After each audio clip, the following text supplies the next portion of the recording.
কিভাবে আল্লাহ তাআলা বিশ্বনবীকে খুশি করেন দেখেন। বিশ্বনবীর প্রথম কোথায় খুশি করলেন? বিশ্বনবী মক্কার জমিনে দাওয়াতি কাজ যখন শুরু করলেন, তিনি দেখলেন বিশ্বনবী খুব ভালো অ্যানালাইসিস করতে পারতেন।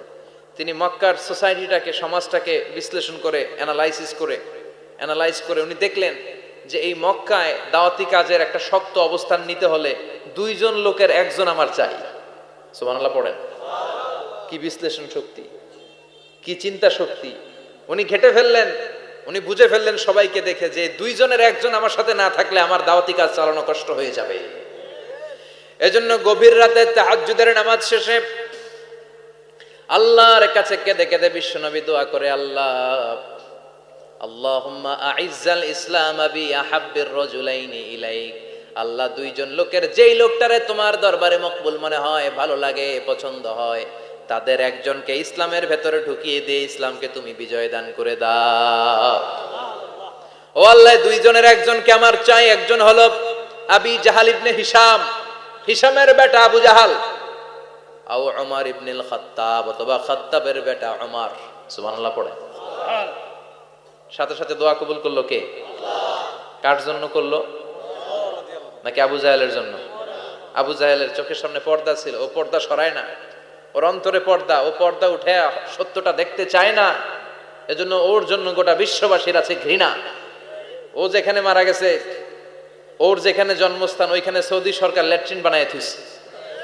ঘৃণার প্রতীক। ওইখানে তো অন্য কিছু বানাইতে পারতো, ল্যাট্রিন বানাইতে যাবে কেন? গোটা বিশ্বের মানুষ যায় যেন এটা ভরাই দিয়ে আসতে পারে।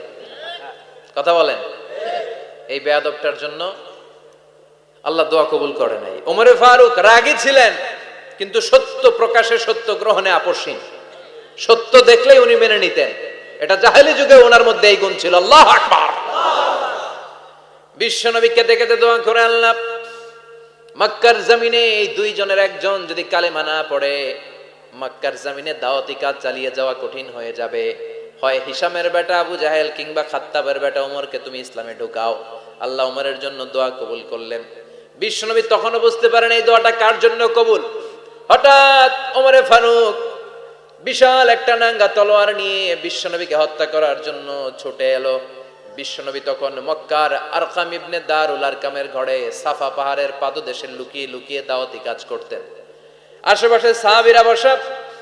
বিশ্বনবীর চাচা হামজা ইবনে আব্দুল মুত্তালিব বললেন, নবী তাড়াতাড়ি পালিয়ে যান, ওই যে দেখা যায় ওমরে ফারুক তলোয়ার নিয়ে আপনারে মারতে আসছে।